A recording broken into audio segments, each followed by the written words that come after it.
Hey, what's up guys? This is SKULM, and in today's video we're going to talk about the best Necromancer builds for Diablo 4 Season 3. In this video I am not gonna go over the patch notes, the changes to the classes, the leveling builds. I am going to talk about really good solid builds for endgame content, because I honestly think reaching level 100 is going to be pretty easy in Season 3. In order to reach level 100, you can follow a leveling guide, which is pretty simple. But at that point, when you reach level 100, you want to power up your character as much as possible. So then we want to talk about, in this video, we want to talk about more endgame oriented builds. Builds that can actually run Nightmare Dungeons tier 90 to tier 100. And of course, builds that can perform in the Gauntlet, which will arrive approximately 3 to 4 weeks after the season launch. But you know, during that time you want to power up your character, you want to get ready, so why not make a video about it? And of course, the obvious build that is going to pop to your mind is going to be Bone Spear and Bone Spirit. Of course, I am also more inclined to play that build, but in this video I am going to primarily focus on another build. But I am getting ahead of myself, so let's talk about the top 3 builds I think that are going to be really powerful for the Necromancer in Season 3. Number 1 is, of course, Bone Spear and Bone Spirit, maybe a hybrid version, maybe Bone Spear, maybe Bone Spirit, a Bone Necromancer in general. Number 2 is a Shadow Golem Necromancer, and that's a big surprise, and I want to actually focus on that. And number 3, depending on the overpower nerfs, if they're not excessive, could be Blood Lance, but that needs further testing. So I'm not really so sure about Blood Lance, but I really want that build to perform really good. However, let's talk about the advantages of the Bone Spear and how we can combine it with the Bone Spirit. Again, I'm not going to talk about the new legendary aspects that are coming for Bone Spirit, the buffs. A lot of people, great content creators, have already covered those subjects. I'm not gonna go into detail in this video, and I want this video to be short, brief, and as precise as possible. So Bone Spear's advantages usually is speed clearing. It has fast clear times and it has upfront damage. It also provides that burst damage so you can eliminate targets as much as possible, which is going to be really good for the Gauntlet as well, because you're going to have a limited time and you want to clear as much mobs as possible. So that is going to be great. And with the Bone Spirit buffs and the changes to Bone Spirit, which can actually restore essence, you can actually use Bone Spirit in combination with Bone Spear to basically manage your essence better, or also kill bosses or high health targets faster that way. But the disadvantage of Bone Spear is that it requires a specific gear for really good performance and tankiness. So you really need to invest in your gear a lot. Also, it is highly possible that Bone Spear might go back to manually proc Flesh Eater, so you might have to manually cast Corpse Explosions again, explode 5 corpses to get the Flesh Eater bonus, which is 40% damage increase. Another big disadvantage for Bone Spear is the loss of Metamorphosis. In Season 2, if you watched my Nightmare Dungeon tier 100 speedruns and the early Abattoir of Zir clears that I've done, I have always used a T-Bolt plus Metamorphosis combo for Bone Spear so that I could get Essence back and 40% damage increase, which is insanely good. And we're gonna lose that because we will not have the Metamorphosis Vampiric power, which will not give us on demand unstoppable, so our evades are going to be less impactful. In Season 2, when we used evades, it became a Metamorphosis, some sort of teleport, but it granted us on demand unstoppable as well as damage increase, and that is going away. And that's a bit of a disadvantage for Bone Spear Necromancer. However, you can still make it up for it by integrating the new Bone Spirit version, which I'm also going to play. But again, these are the advantages and disadvantages of the build. Now, the build that actually makes me exciting is the Shadow Golem Necromancer.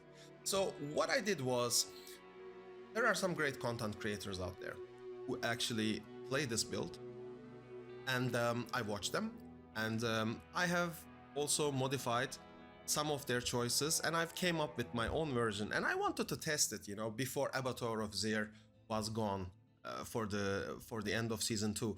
So I jumped into the Abattoir of Zir as a Shadow Golem Necromancer, and now I'm gonna actually play the video of that run. You're gonna see that I don't have Blood Mist on my skill bar, and this is a tier 20 Abattoir of Zir. You're gonna see that I am not using any shields, no lidless wall, no disobedience shield, nothing. And also you're gonna notice at the end of the run that I am not running T-Bolt. So this build is purely pumping, blasting without T-Bolt, with an offhand, and it has no Blood Mist. And hear me out, it's actually tankier than Infinimist or Shadowmist or Luckymist or whatever you call it. It's actually more consistent and it's actually tankier. The funny thing is, it actually does more damage than that as well. Well, that's not entirely true. If you actually focus purely on damage, I think Infinimist can do more. Not sure. But again, this is way more consistent, and I wish Blizzard would have nerfed Infinimist before season 2, to be fair. So, what are the advantages of this Shadow Golem Necromancer? Number 1, it is actually tankier. It is actually super tanky. And I love it because it's consistent. You are not praying for cooldown reduction on your Blood Mist. You jump back into Blood Mist where you do nothing, where you explode some corpses and hope that they generate again lucky hits, and then you have your Blood Mist again. I do not like that concept. As I said in my previous video, I said it's a cool concept, but I do not like it. I personally don't like it, and I actually welcome these nerfs to Infinimist, to be fair, because it makes no use of essence. It operates on a really weird system, and I think it should be a complementary build to a Summon Necromancer in general. And this build is where it's headed. It has extremely easy to play damage rotation. It has really consistent damage. It might not be great for speedrunning, especially for the gauntlet, but then again, it can do Abattoir of Zir tier 20 and tier 20 plus even. I would have focused more on my tiers of Blood Glyph. I would have easily cleared tier 23 to 24, no doubt. So, speedrunning might be a problem, but then again, hey, you wanna do Nightmare tier 100s? Use this build. You wanna do something else? Use this build. It is super tanky, it has great damage, and keep in mind that they are actually nerfing the lucky hit chance of Corpse Explosion, but they are increasing the base damage of it. So, nerfing the Shadow version, the Blighted Corpse Explosion, yeah, whatever, but increasing the base damage of Corpse Explosion is also good. And then again, I'm using the Bone Golem, but your Golem right now is going to change because they are going to bring all cleave attack. So Golems will all have cleave attacks. Okay? So that's also a plus in my book. So with this build, you can actually do Nightmare tier 100 because it's super tanky. And you have the damage. The damage is very easy to apply. You have your Blight, which still has unnerfed lucky hit chance, and it also grants you 15% damage multiplier. And then you have your Corpse Explosion. So the main damage rotation of this build is pumping out, blasting as much Corpse Explosion as possible while applying Blight and Decrepify on demand.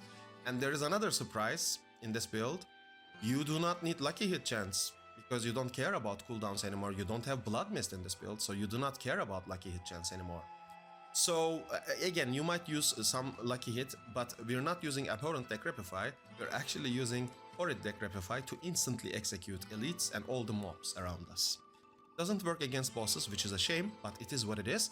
It still helps with your clear a lot, and you will see the Abattoir of Zir tier 20 run is still playing on the background. you will see when I face the Bloodseekers that this build actually survives better than Infinimist. Why? For two reasons. Reason number one, when I pop Bone Storm, the Golem will have another Bone Storm around it, which means I do not have to use barrier generation gems, because the Golem's Bone Storm is also helping me generate whatever I want to generate.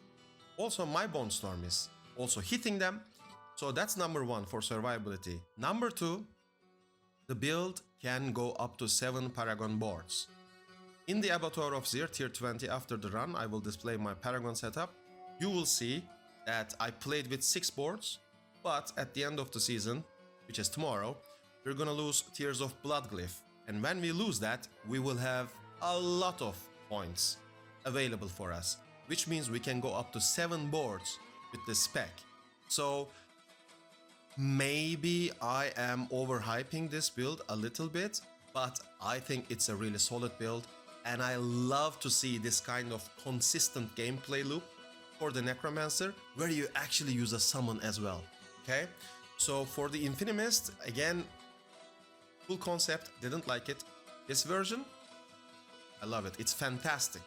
And I think Blizzard should focus more on this type of build archetypes, such as Bone Spear or Bone Spirit should be your highest damage dealing, but maybe Glass Cannon type of builds, where you take high risk, high reward. If you can clear it, great, you have done it, but you might die. Shadow builds should be merged into summon builds. I don't think they should be standalone builds. I think summon and shadow should go hand in hand, and I think they make great combinations together. I think it's a great fusion to see this type of Blighted Corpse Explosion, Blight, and then Shadow Golem Necromancer type of gameplay, where minions actually can jump into the fray and help you maximize your performance. Blood Necromancers should be the tankiest of them all, no doubt. It should be extremely tanky, it should deal moderate, good amount of damage, a little bit less than Bone Spear, I would say, but at the end of the day, it should be the tankiest build of them all. It should be the tankiest, period. I might do another video about build archetypes and how to redesign Necromancer, because I think Necromancer has a lot of problem with its skill tree, and maybe some Paragon boards as well. But enough being said, I also want to talk about Blood Lance just a little bit. I think Blood Lance is looking pretty similar to Bone Spear, but it's a bit harder version. It's tankier, definitely, but it has a lot of gear, like a lot of item dependency. So you need to find the legendary aspects to make it reach its maximum potential, which might be a challenge for some of you. And then you need to play a specific version of the build to perform. But I kind of like that build, to be fair, and I like the class fantasy behind it. In any way, the overpower nerf is going to be the determining factor to, you know, rate the blood builds general, but I think they're gonna have a solid spot as well. So again, to reiterate, I think Bone Necromancer, Shadow Golem Necromancer, and Blood Lance or Blood Necromancer in general are going to be the 3 top specs to play. I am gravitating towards Bone Spear, Bone Spirit hybrid, but I am telling you again, I am extremely hyped about this Shadow Golem Necromancer myself. I think it's gonna be great in Nightmare Tier 100. I think it's gonna do great, and I think it's awesome. Because as you can see in the background, I'm still playing the video, I'm still showing you the Abattoir of Zir Tier 20 run. It's absolutely blasting, it's fantastic, and the survivability is no issue. You legit cast Corpse Explosions all day and pump the damage, because that Blighted Corpse Explosion stacks.